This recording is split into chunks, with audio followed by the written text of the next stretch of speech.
어제는 우리 새로남교회가 입주 전도라는 이름을 가지고 새롭게 입주하는 아파트에 전도를 시작했습니다.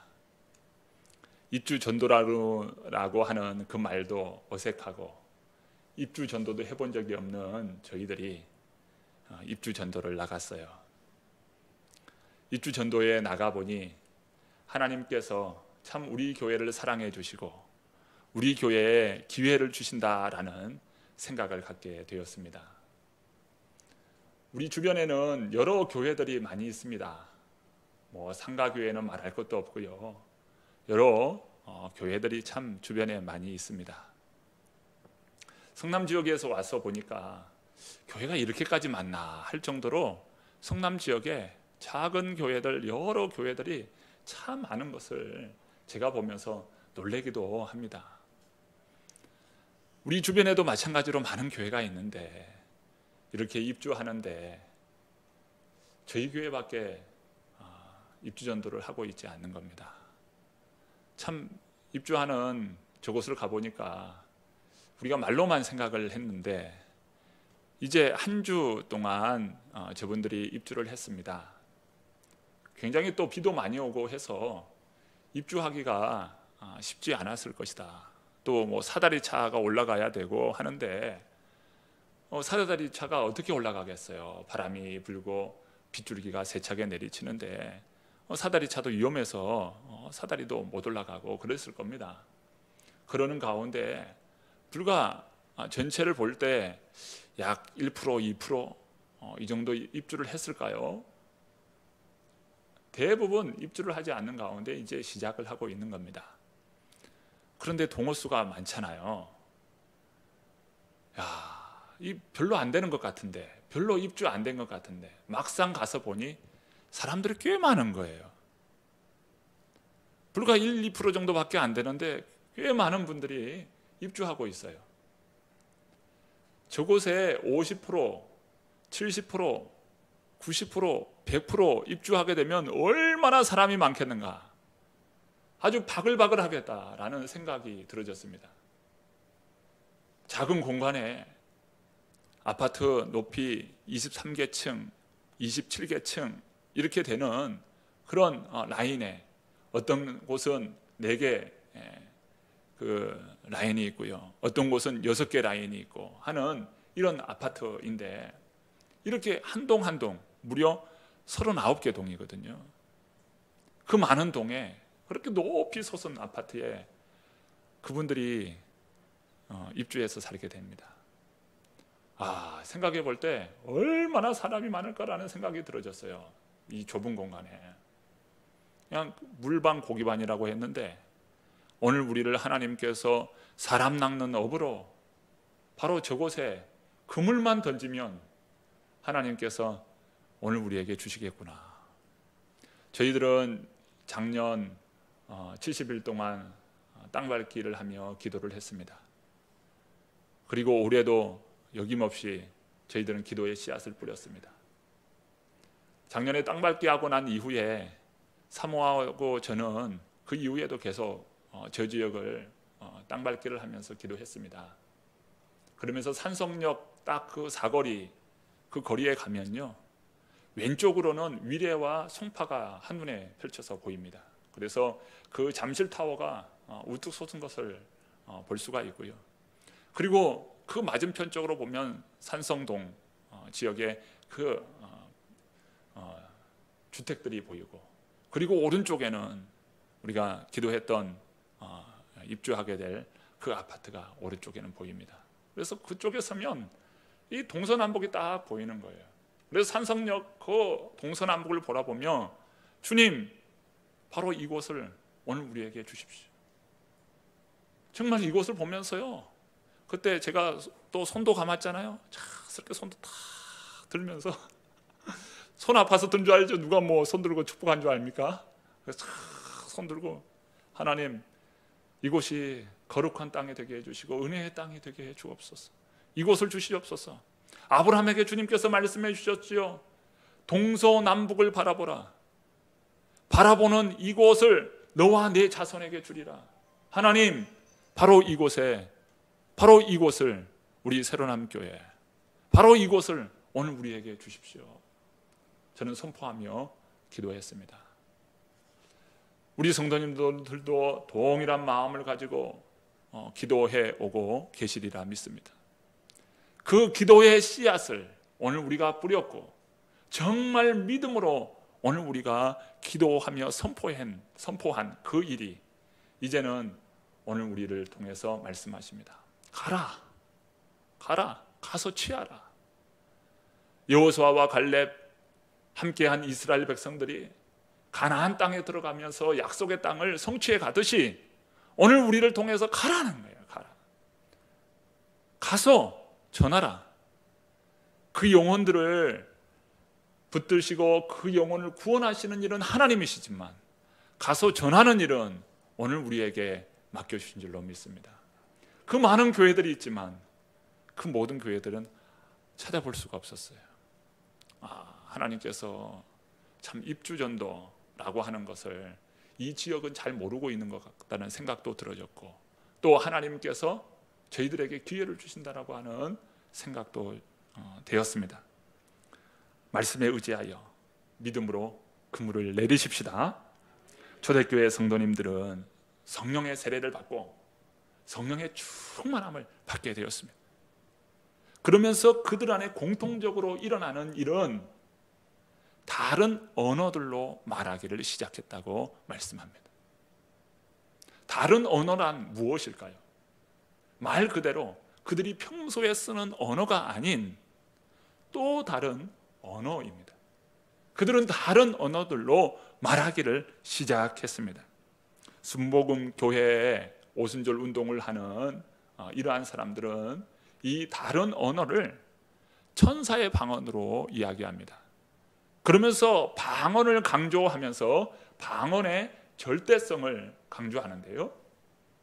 하지만 오늘 본문 말씀을 통해 방언을 오늘 이렇게 다른 언어를 이렇게 말씀하고 있어요. 5절부터 7절까지의 말씀을 우리 같이 한번 읽어봅니다. 함께 읽습니다.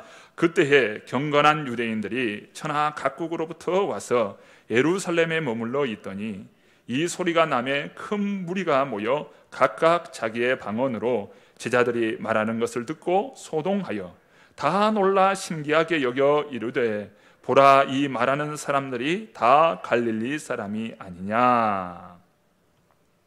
역사적으로 볼 때 주전 586년에 남유다는 바벨론에 의하여 완전히 포로가 되고 잡히게 됩니다. 그리고 예루살렘은 완전히 초토화가 되고요. 그리고 유대에 사는 사람들은 각국으로 퍼지게 됩니다. 평소 자신이 쓰는 유대 언어, 그 언어를 쓰지 못하고 이제 각국에 퍼져서 그 나라 언어를 쓰게 됩니다. 세대를 거듭하면서 이제 그 자녀 후손들은 자신들의 모국어인 유대 언어를 잊어버리고 각국 언어를 씁니다. 그런데 오늘 본문에 보면 오순절 날에 이 각국으로 퍼져 있던 이 유대인들이 예루살렘에 모이게 됩니다. 예루살렘에 모인 그들은 자신들의 모국어, 자신들의 언어, 그 언어를 쓰는 사람들입니다. 그런데 오순절날 모인 그 사람들은 제자들이 다른 언어를 쓰는 것으로부터 큰 소동이 일어납니다. 저 사람들은 갈릴리 사람들이 아니냐. 여기서 갈릴리 사람들이라 하는 것은 단순히 지역적인 갈릴리 사람들이다라고 하는 의미도 있지만 갈릴리 사람이라고 하는 마치 대명사격으로 쓰입니다. 즉 무슨 말이냐? 갈릴리 사람들이라는 말은 저 사람들은 무식하고 배운 것이 없고 가난한 그러한 천박한 사람들이다라고 하는 뜻입니다. 저 사람들은 무식하고 배운 것이 없고 가난하고 천박한 사람들인데 저들이 어찌하여 배운 적도 없는 오늘 내가 쓰는 나의 모국어를 저들이 말하는가? 뿐만 아니라 그들이 하는 말은 하나님의 큰 일을 말하게 되는 겁니다. 지금 예루살렘에 오순절날 천하각국으로부터 모인 사람들은 아주 신기한 그러한 진풍경에 그들은 서로 놀라고 있습니다. 이때 제자들이 말한 다른 언어는 무엇입니까? 8절이 이렇게 말해주고 있습니다. 8절 한번 읽어봅니다.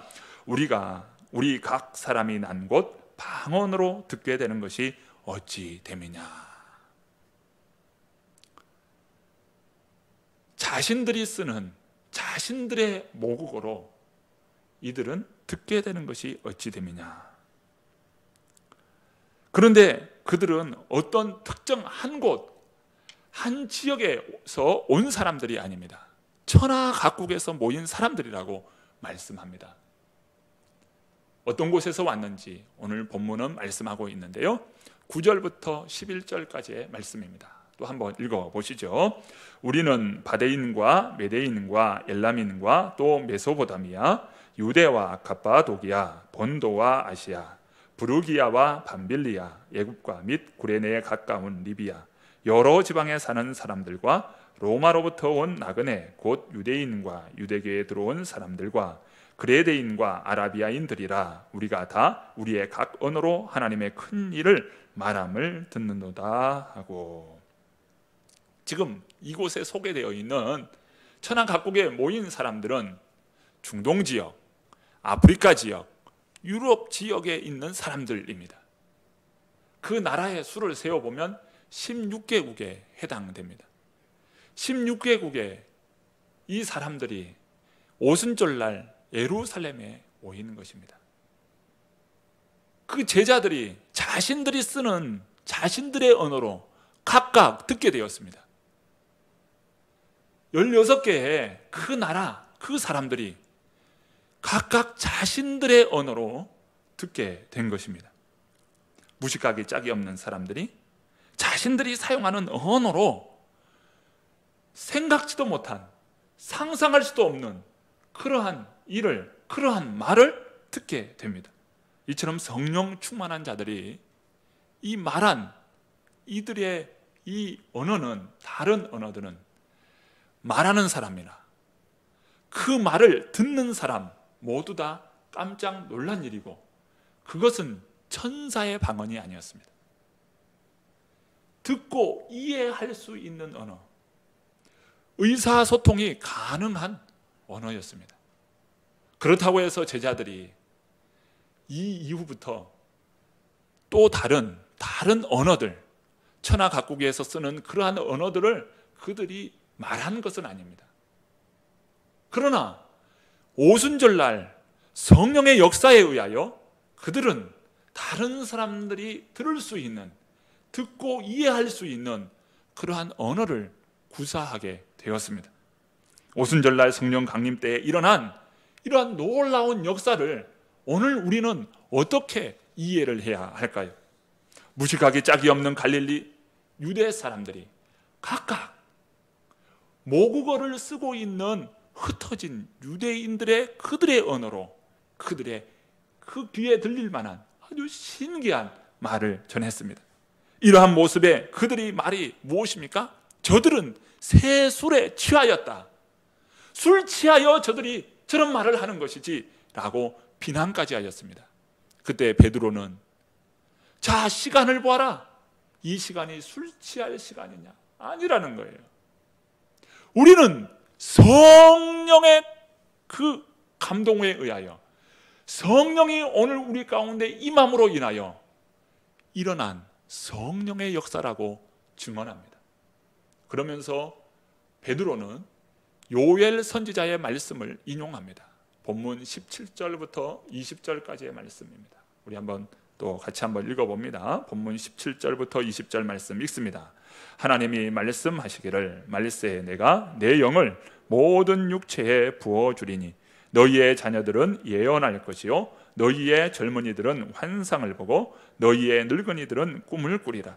그때에 내가 내 영을 내 남종과 여종에게 부어주리니 그들이 예언할 것이요 또 내가 위로 하늘에서는 기사를 아래로 땅에서는 징조를 베풀리니 곧 피와 불과 연기로다. 주의 크고 영화로운 날이 이르기 전에 해가 변하여 어두워지고 달이 변하여 피가 되리라. 아멘. 성령 강림의 이 사건을 증언하면서 요엘 선지자의 말씀, 요엘 선지자가 선포한 그 말씀을 인용합니다. 요엘 선지자가 선포한 이 말씀처럼 지금 오늘 우리가 일어난 이 초대교회 성도들이 일어난 이 사건은 바로 성령 강림의 증거라고 말씀합니다. 그런데 요엘 선지자의 말씀을 우리가 좀 더 자세히 읽어보면 요엘 선지자에 나타난 이 말씀과 지금 초대교회 성도들이 다른 언어를 통해서 말한 그 사건과 연관성이 그리 없어 보입니다. 요엘 선지자의 말씀을 보십시오. 자녀들은 예언하고 젊은이들은 환상을 보고 늙은이는 꿈을 꾸게 되고 또 하늘과 땅에서는 징조와 기사가 일어나고 피와 불과 연기로 놀라운 징조가 나타나게 될 것이다. 이게 성령 강림의 사건을 요엘은 선포했습니다. 그러나 지금 초대교회 성도님들은 환상을 본 일도 예언을 한 일도 또 징조와 기사가 일어난 일도 없습니다. 그런데 베드로는 지금 초대교회에 일어났던 이 성령의 역사가 요엘 선지자가 말한 바로 그 역사와 같다고 말씀하는 겁니다. 뭔가 맞지가 않는 것처럼 보입니다. 이렇게 생각해 볼 수 있지요. 베드로는 갈릴리 사람, 무식한 사람이 아닌가. 무식한 사람, 그 갈릴리 사람인 이 베드로가 구약 말씀에 대한 이해가 제대로 있지 못한 것이 아닌가, 이렇게 판단할 수가 있지요. 하지만 베드로는 정확하고 적절하게 요엘 말씀을 인용했습니다. 베드로가 강조하려고 했던 것은 요엘 선지자가 증언했던 그 증거는 나타나지는 않았지만 이방 언어를 모국어로 사용하는 자신들에게 자신들이 알아들을 수 있는 다른 언어들로 말하는 것은 이보다 더 큰 성령 강림의 증거가 없다는 것을 말하려고 했습니다. 제자들은 갈릴리에서 태어났습니다. 갈릴리에서 자랐습니다. 이방의 변방 갈릴리 사람들입니다. 그들은 태어나면서도 한 번도 이방 언어를 배워본 적이 없습니다. 이방 언어를 사용하는 사람들과 아예 대화 자체가 되지를 않는 사람들입니다. 그런데 그들에게 성령이 임하자 성령이 말하게 하심을 따라 천하 각국에 모인 그 모국어를 쓰는 그들에게 그들의 언어로 하나님의 큰 일을 전하였습니다. 갈릴리 출신의 제자들에게 일어난 확실한 성령 강림의 증거입니다. 여러분, 우리는 바벨탑 사건을 잘 알고 있지요.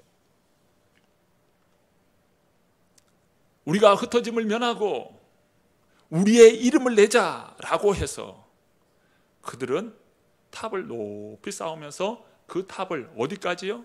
하늘에 닿게 하자라고 했습니다. 그들은 어떤 사람들입니까? 그 탑을 쌓는 데에 돌 대신 벽돌을 쓸 줄 알고요, 진흙 대신 타르, 이 아스팔트를 쓸 줄 아는 아주 고도의 기술을 가진, 그때 당시에 고도의 기술을 가진 그러한 사람들이었어요. 그들은 그것을 통해서 높이 탑을 쌓았습니다. 21세기 오늘 과학으로 볼 때 그들이 그렇게 높이 쌓아서 하늘에 닿을 수 있다라고 하는 그 생각은 얼마나 무모하고 무식한 인간들의 모습입니까? 그러면서 그들이 하는 이야기가 무엇입니까? 야, 흩어짐을 면하자는 거예요. 주님께서는 말씀하셨어요. 생육하고 번성하고 땅에 충만하라. 땅에 충만하라는 것이죠. 그러나 그들은 흩어지지 말자. 그리고 우리의 이름을 내자. 이게 무슨 말입니까? 우리가 하나님의 자리에 앉아서 자신이 표대가 되자라는 거예요. 우리의 이름을 내자는 거예요. 하나님은 그들을 흩으셨어요.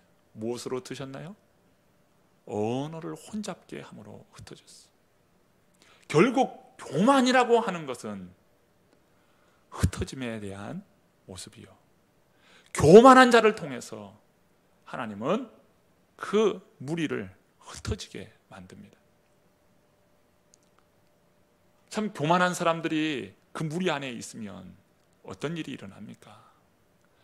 똑같은 언어를 쓰더라도 교만한 사람에 의하여 그 말이 왜곡되고 결국 흩어지게 됩니다. 이 교만의 특징이죠. 그러나 제자들은 낮고 낮은 그 마음으로 주님 앞에 엎드려 무릎을 꿇을 때 그들에게 성령이 임하였습니다. 성령님을 힘입어 평소와 다른 언어들을 쓰게 됩니다. 그 언어들을 통해서 흩어진 유대 이러한 사람들이 그 일을 듣고 놀라운 하나님의 기적의 현장을 경험하게 됩니다. 인간의 교만으로 찢어졌던 언어가 성령을 통해서 하나됨의 회복을 이루어 주셨습니다. 이것도 가장 무식한 사람, 갈릴리 사람들, 갈릴리 출신의 사람들을 통해서 일어난 일입니다. 이것이 어떻게 가능했습니까? 바로 성령의 역사였습니다. 우리말 다른 언어들, 이것으로 번역된 바로 본래의 헬라어는 글로사라고 하는 단어입니다. 다른 언어, 이것은 글로사입니다. 이 글로사라고 하는 말은 본래 혀라고 하는 의미입니다. 우리말의 혀는 입안에 있는 살덩어리입니다. 그렇지만 영어에서나 또 프랑스어, 다른 외국에서는 혀는 또 다른 언어로 말합니다. 그래서 영어의 모국어는 마더텅이라고 쓰죠. 성령이 임하자 그들에게 어떠한 일이 일어납니까? 본문 4절의 말씀입니다. 우리 4절 말씀 같이 한번 읽어봅니다. 4절 말씀. 그들이 다 성령의 충만함을 받고 성령이 말하게 하심을 따라 다른 언어들로 말하기를 시작하니라. 불의 혀처럼 갈라지는 것들이 그들에게 보였습니다. 그리고 그 불이 각 사람 위에 임하였습니다. 하나님의 그 은혜의 불이 그들에게 임하고 또 다른 혀가 그들에게 임한 것입니다. 여기에 하늘로부터 어떤 혀가 임한 것입니까? 바로 주님의 혀이죠. 주님의 혀가 그들에게 임한 것입니다. 한낱 연약한 부족한 오늘 우리의 이 혀가 어떻게 주님의 혀가 될 수 있는가? 주님의 혀가 될 수가 없지요. 그런데 주님의 혀가 임하였다고 말씀합니다. 주님의 혀는 무엇을 말하는 것입니까? 바로 주님의 마음이죠. 오늘 우리 자신이 쓰는 그러한 언어는 결국 오늘 우리 안에 내면에 있는 언어가, 내면에 있는 마음이 이 언어를 통해서 나타납니다. 인간의 언어라고 하는 것은 자기 중심적인 언어, 인간의 언어라고 하는 것은 자기 중심적인 언어, 즉 이기적인 언어, 이기적인 말을 하게 되어 있습니다. 그러나 우리가 주님의 마음을 품게 된다면 우리의 혀는 주님의 혀가 될 것입니다. 주님의 마음을 품고 주님의 혀로 말할 때 우리는 평소 쓰는 언어가 아닌 다른 언어를 쓰게 됩니다. 우리가 성령님의 조명 안에서 주님의 마음을 품습니다. 또 주님의 말씀을 품습니다. 왜 품나요? 우리의 지식을 얻기 위해서, 더 많은 지식을 얻기 위해서 주님의 마음을 품고 주님의 말씀을 품는 것이 아닙니다. 우리가 주님의 마음을 품고 주님의 그 말씀을 품는 것은 나의 삶을 통해서 주님이 원하는 기뻐하는 삶을 살기 위해서 주님의 마음을 품고 주님의 말씀을 품는 것 아니겠습니까? 우리가 성령님의 도우심 속에서 주님의 마음을 품게 된다면 우리는 주님의 혀가 될 것입니다. 우리의 삶 자체가 주님의 사랑과 주님의 그 생명을 전하는 언어가 될 것입니다. 요한복음 21장은 갈릴리에 그 그물로 고기를 잡는 이 제자들과 부활하신 우리 주님이 만나는 장면을 다룹니다. 그러시면서 주님께서는 제자들에게 내가 나를 사랑하느냐라고 물으시지요. 주님께서 네가 나를 사랑하느냐라고 물으실 때는 이 제자들에게 다그쳐서 네가 나를 사랑하느냐라고 묻는 것이 아니었습니다. 제자들은 욕망의 바다에서 그물을 내려 그 욕망을 낚는 그러한 제자들이었습니다. 부활하신 주님을 잊은 채 그들은 욕망의 바다에서 그물질했습니다. 부활하신 주님은 새벽녘에 갈릴리 그 해변을 거니시면서 제자들이 그물 내리고 그물을 거두어 드리는 그 모습을 멀리서 지켜보셨습니다. 그리고 동이 트기 전에 불을 피우시고 그곳에 떡을 굽고 생선을 구웠습니다. 후에 제자들은 예수님께서 떡과 생선을 구워 놓은 것을 알게 되었습니다. 그러나 선뜻 손을 뻗어 그것을 먹으려 하지도 못했습니다. 왜 그랬을까요? 차마 부활하신 주님, 십자가에 달리신 그 주님을 배반했던 그들의 기억 때문에 자신의 수치심과 부끄러움에 그들은 손을 뻗어 그 음식에 손을 대지 못했습니다. 주님께서는 그들을 위해서 떡과 그 생선을 그 동이 트는 그 갈릴리 그 아침에 그들에게 조반으로 주었습니다. 그들은 떡을 받았습니다. 그리고 생선을 받았습니다. 그 떡과 생선은 단순히 한 끼 양식, 한 끼 음식이 아니었습니다. 이 떡은 주님의 사랑이에요. 내가 너희를 사랑하고 내가 너희를 용서한다라고 하는 주님의 마음이었습니다. 단지 떡 한 조각이 아니라, 단지 생선 한 토막이 아니라 그것은 주님의 용서요, 주님의 사랑이요, 주님의 생명이었습니다.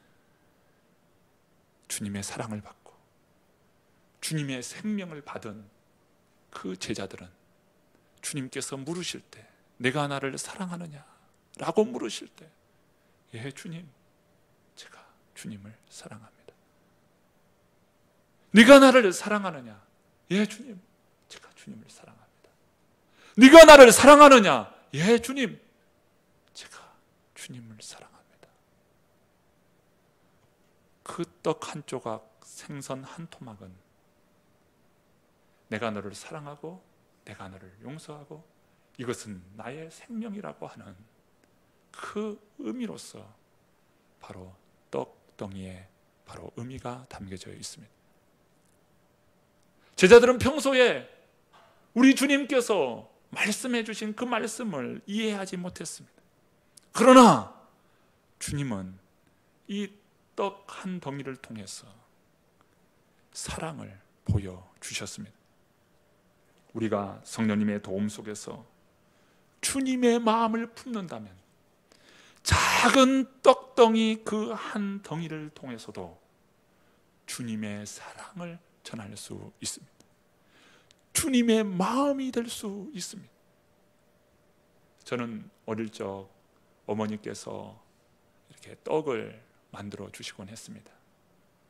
어머니는 가마솥에 시루를 얹고요, 그 시루에 면사포를 깔고 그곳에 팥고물을 얹어서 또 쌀가루를 그 위에 얹고 층층이 팥과 쌀가루를 얹어서 다시 면사포를 두른 후에 뚜껑을 덮어서 김이 새나가지 않도록 밀가루 반죽으로 그 시루와 시루 사이의 틈을 다 밀가루 반죽으로 빙 눌러서 그것을 두른 후에 그 밑에서 불 조절을 합니다. 불 조절을 해서 그것이 김이 계속 올라오면서 스팀을 통해서 떡이 쪄지는 것이죠.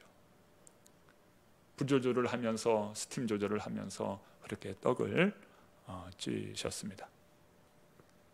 그리고 그 떡에 처음 맛보는 것은 저의 입을 통해 맛보게 하셨습니다.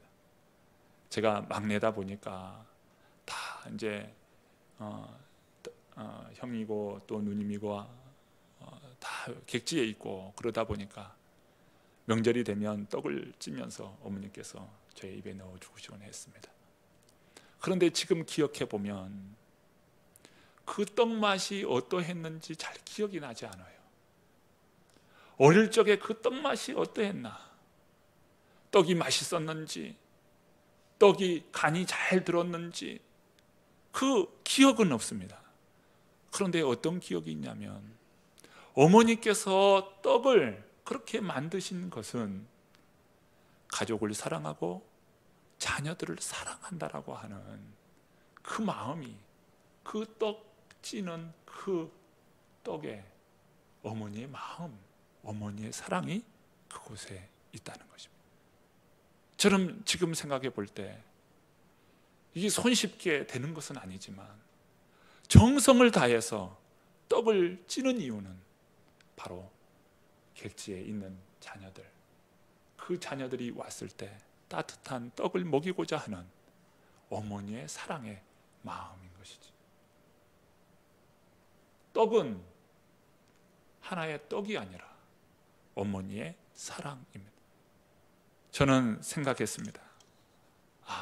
나도 어머니의 사랑을 담는 그런 떡덩이가 되었으면 좋겠다. 그런 마음을 가졌습니다. 사랑하는 성도 여러분, 주님을 믿으면서도 예언은 고사하고 환상을 본 일도 없고 또 꿈을 꾼 일도 없고 특히나 하늘과 땅의 징조와 기사를 본 적, 경험한 적도 없을지라도 여러분 괜찮습니다.